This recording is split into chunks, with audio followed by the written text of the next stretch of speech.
What is up, guys? Welcome to Garage 23, and this is our 1995 Nissan 240SX build. And today we're going to be doing a lot of stuff. We're going to be replacing our broken turn signal. We're going to be cleaning and replacing our mutated coolant reservoir, and we're going to be polishing our headlights, along with installing our first sponsored part from AUXITO. That's going to be some new LED headlight bulbs. So come check it out. All right, first thing we got to do is start marinating our soup. So we're going to take our new used coolant reservoir and we're going to make some forbidden shell soup. So we're going to take some bleach and not dump it all over ourselves, because I happen to be wearing the worst color to have a bleach accident. Oh, that's smelly. That's a good amount of bleach. Close that tightly.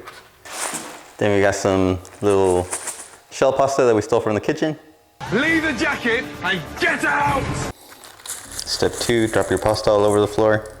Dog's gonna enjoy those later. So I found a tutorial on how to restore one of these online, and it said to use rice, but we're Mexican, so we have a lot of little shell pasta laying around.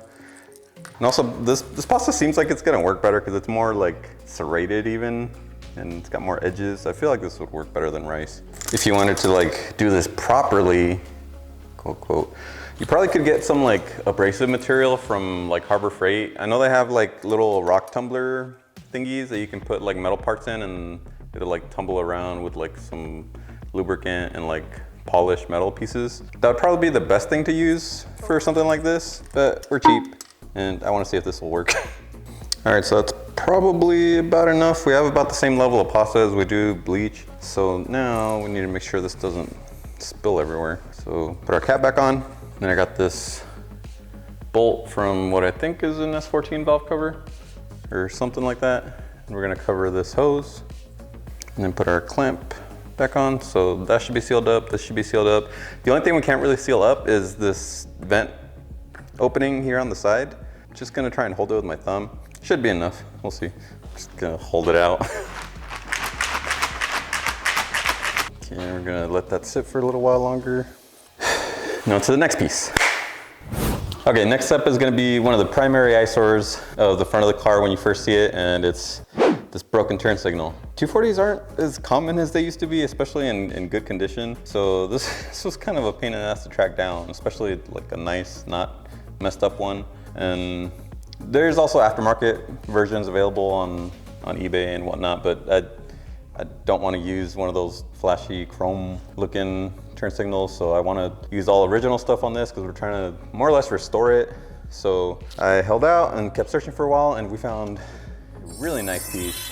And this was from Crimson Rocket on Instagram. He's an OG member of the Zelvia forums back in the day.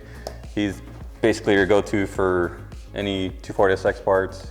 It's basically like his own junkyard. All we gotta do to replace this guy is remove the screw.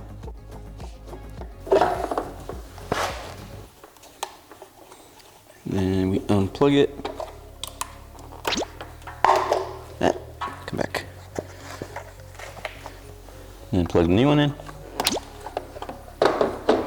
Slide it back into place. And you're all done. Instantly 100 times better. Maybe a little too better, because now it makes our driver's side one look bad. I did try and look for a driver's side one too, but unfortunately he only had the passenger side.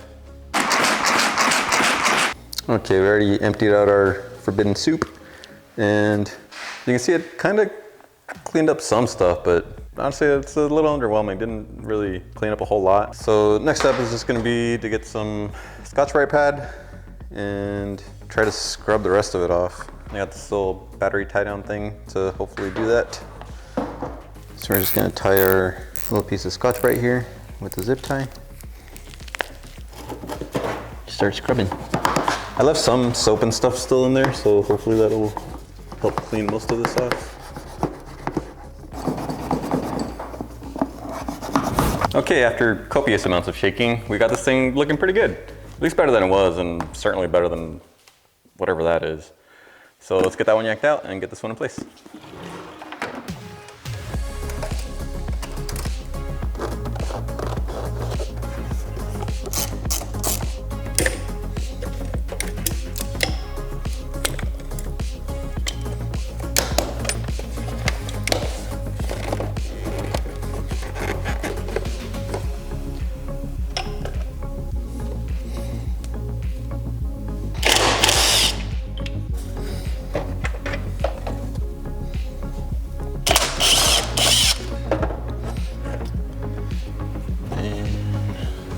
hose.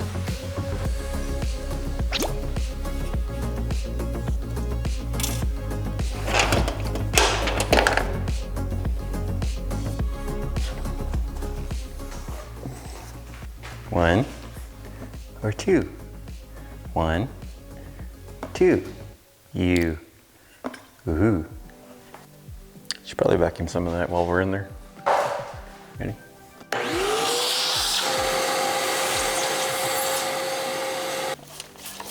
Something I shouldn't be using for this job. Expensive Adams detail spray. Eleganto! Very eleganto!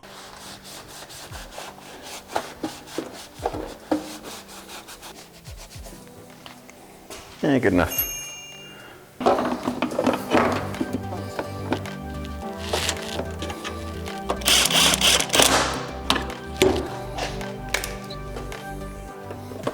I'll try to feed this guy like it was originally.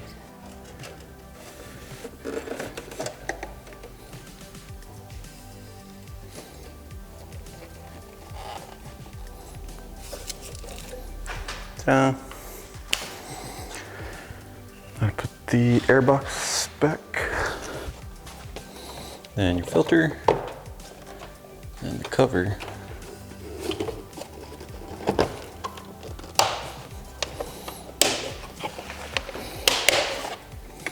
Mass airflow sensor, because otherwise the car won't run.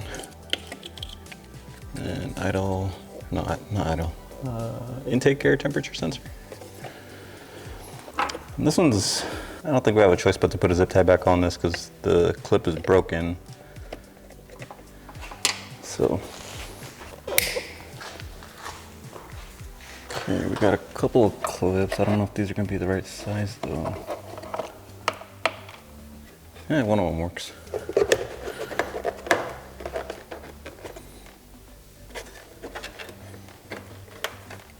Yay, semi back to OEM specs. Okay, on to the next bit. All right, now it's time to move on to our headlights, and this is kind of a milestone for us. This is our first sponsored segment. We used these LED headlight bulbs from AUXITO a couple of months ago. We're gonna install our brand new LED headlight bulbs on our Pathfinder build, and we were super happy with them. They have a surprising amount of light output, and the quality is great. So we were super happy when they reached out and they wanted to send us some headlight bulbs for the S14 build. And they even sent us a coupon code for you guys. So if you guys need any LED headlight bulbs or any sort of LED replacement for your car, check out the affiliate link down below and enter the coupon code Do Your Best for 50% off your order. Okay, before we install our nice new headlight bulbs, I think we're gonna give these headlights a polish just to give it its best chance to look great. And as far as Arizona headlights go, these really aren't that bad. I've seen like absolutely unclear yellow plastic headlights. That's just kind of a side effect of living in Arizona. So, but luckily this thing was garage kept most of its life, and these are actually still clear. But it's got a little bit of a yellow tinge, so we're gonna try and sand that out and polish it and see if we can get it to look nice. And to do that, we're gonna have to remove the headlights. And I'm not gonna lie, kind of scared of this because this corner light in particular is kind of a pain in the ass to get off. And in the past, I've broken a couple of them. So what I'm gonna do is I'm gonna put some WD-40 on, you're not gonna be able to see it from here, but there's a ball joint clip sort of thing at the bottom here, and there's a screw at the top, and that's all that's holding the corner light in place. And the screw obviously is pretty easy to get to, you just remove that, but the ball joint thing at the bottom, that one's really hard to pop out of place. So I'm gonna try and put some WD-40 on it and see if we can't get it to let go easier. Now I wanna try and pull from as low as possible, like just get your hand behind it and pull. Oh, that wasn't too bad. Thank God. So yeah, see, that's where the ball joint thing goes that I was talking about. That WD-40 helped a lot. So just unplug this, set this somewhere safe. And now there's two 10mm bolts on the side and two on the center. And can't quite get to that last 10mm, but we should be able to remove the grill, which is another scary thing we have to do because these clips at the bottom always break. These top ones, it looks like, have already broken off. but the grill's still intact, so we're gonna try and use an appropriate tool for this. It's kind of ironic. I actually found this tool in my very first 240 SX at a 89 S13 coupe, and this was in the trunk. Beautiful. Pays to have the right tool for the job. Now we can get this 10mm bolt off. And the headlight should be free. And we just unplug everything. I always thought these were super cool how they have like a little level on them and everything, so you can dial them in like perfectly. Anytime you get aftermarket replacements, they never have that. And now we can start sanding it. And to do that, we're gonna use some, I'm gonna start with 800 grit, and then I got some 2000 grit and 3000 grit, so hopefully that's enough to polish this thing up. So there's obviously other ways to do this, like just like with everything, there's different ways to get the job done. And one of them is those like polish, like one step, I don't even know what to call it. It's not really a polish, it's like some kind of chemical that you spread on the lens, and it like magically makes it clear again. Oh, some people even use the bug repellent or something. It's like yeah, that works, but it doesn't really last that long. You do get a pretty good result, and especially for being like some random object that you have around the house, but it's, especially with like that bug repellent stuff, it's gonna be all gross looking in like a couple of days. And even some of the better products like that, like the ones that are meant to be used for that, you get a decent result, but again, it doesn't last all that long. And part of the reason is because the thing that causes this is UV light, and that basically burns the plastic, and you're not gonna be able to fix that unless you remove the damaged material. And that's why I like sanding them, because that's exactly what we're doing, is we're removing all the burnt material off the face of the headlight.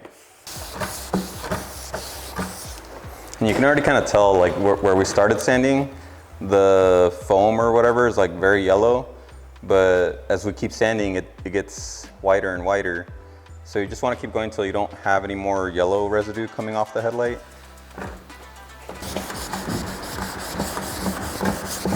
Okay, so we're done with the 800 grit, we're done with the 2000 grit, now we're gonna move on to the 3000 grit, and this is foam pad I'm gonna use for that. As you can see, it's 3000 grit. And so that's gonna be the last step before we try and polish it. Also, we actually have another video on restoring headlights, and that one's a little more involved. That initial video is my preferred way of doing it, because like I said, the root cause of this is UV light from the sun, right? And it's kind of like the same reason you wear sunblock. Sunblock has UV blockers that keep you from getting burnt, and it's the same idea with your headlights. And so you basically need some sort of sunblock for your headlights so that they don't get all burnt again. This method works and is fairly cheap, because all you're really buying is, you know, sandpaper and stuff, but it also isn't gonna last like long term. This lasts a fair amount of time compared to like the cheaper alternatives, but there's nothing protecting this when we're done, right? What I like to do usually is not polish it after this last step. I'll usually go to like maybe 1500 grit, and then we'll actually put a layer of clear coat, like automotive clear coat that you'd put on your paint of the body of the car, because automotive clear coat has UV blockers built into it. That's why your paint lasts as long as it does and doesn't get burnt instantly. Although in some cases, automotive manufacturers cheap out and then your paint gets pretty crappy pretty quick. But anyway, most good clear coat has UV blockers in it. So by applying that to your headlight, you're essentially giving it some sort of sunblock, and that's what's gonna last the longest, because initially you're removing that layer of burnt material, but then you're adding back material with the UV blockers in it, and that's gonna be the best result. And as you can see from our old G37 video, the results were phenomenal. Actually, I even had a few people tell me that like you're not supposed to like spray stuff on the headlights. I'm like, good headlights already have UV coatings on them, and how do you think that they're applied? They're sprayed on the headlight, or maybe dipped or something, but moral of the story is they apply a sunblocker to your headlights from the factory, so it's nothing strange. and those headlights are still driving around and they still look great, so. All right, so we did our 800 grit, 2000 grit, and 3000 grit, and now we have them all cleaned up and dry. And this is pretty much what you're after, just like a hazy sort of look to them. But you wanna make sure that there's no yellowish tinge to them, or else you probably still need to do more sanding. Primarily with the roughest grit that you started with. We started with 800. So if you still have some yellow showing through, go back with the 800 and just start over. But yeah, you just want to take your time, make sure you get all the yellow out, and then go through all your other steps until we get to this step, which is going to be polishing it with our orbital polisher from Chemical Guys, along with their V36 polish. I've had pretty good luck with this stuff on paint, and it works pretty good on headlights too. So we're just gonna put a couple drops on our pad. Big drops. That should be good enough. And then before you start it, just kind of smear it around.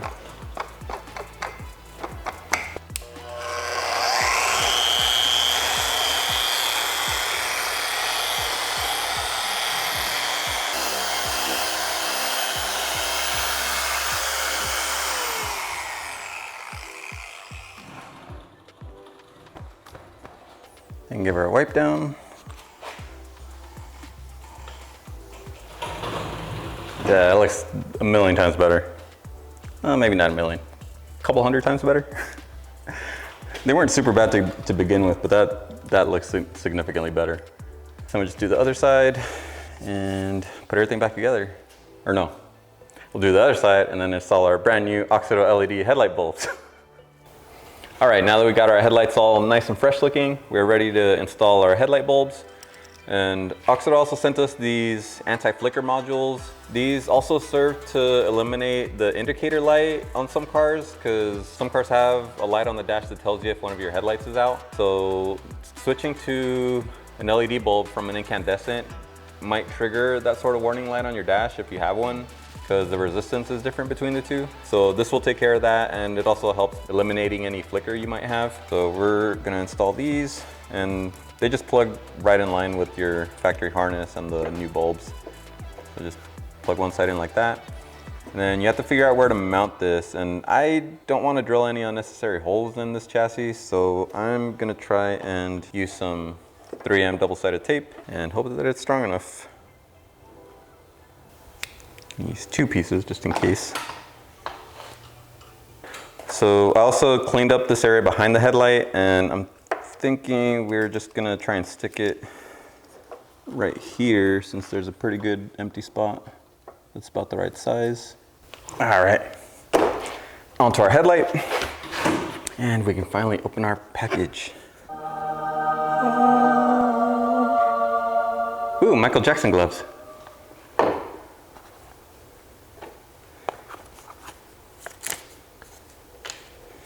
Ta-da. Now we need to remove this bulb first, and this just has a lock ring on the back, and then this little rubber gasket thingy. And then there's these wire retainers, or retainer. You just squeeze it, and it flips up out of the way, and you can pull your bulb out. Ancient technology, future technology. All right, now we install our new bulb. You just want to make sure not to touch the LEDs in it. That's what the gloves are for. You're not supposed to touch any of this front part. It's usually because, like with HIDs or incandescent bulbs, it's glass, so the grease from your fingers can like mess it up potentially. But this is mostly metal, so I imagine it's not as big a deal, but definitely do not touch the LEDs in the middle. So just drops in like that, and then squeeze the retainer and put it back in place. And then our gasket should fit over this. Some pretty nice fitment. Usually some other LED bulbs, they'll have like extra stuff around the back, like a fan. It looks like these have the fan on the inside. So you can see there's like a little like ventilation area or heat sink. Some have fans, some have heat sinks. And sometimes that's built into the back of it, so then you can never get your like factory gaskets and retainers and stuff back in place. These are nice because they're completely OEM fitment. So we got our gasket and now put our lock ring back in place. Now just plug them back in and bolt everything back up.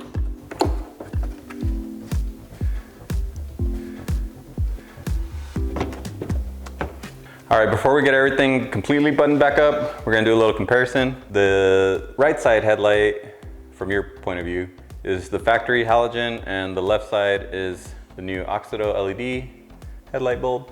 Looks so much nicer. And we still got our high beams and low beams.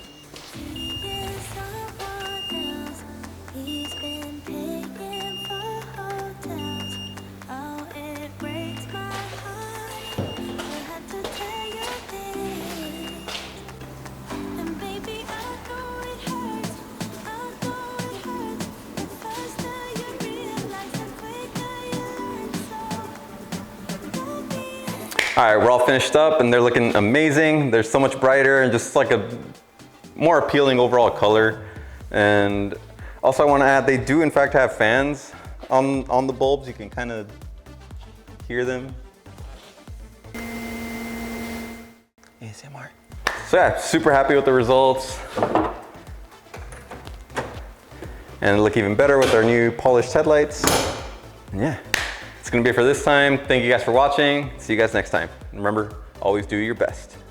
できなかった人はちゃんと復習するようにね。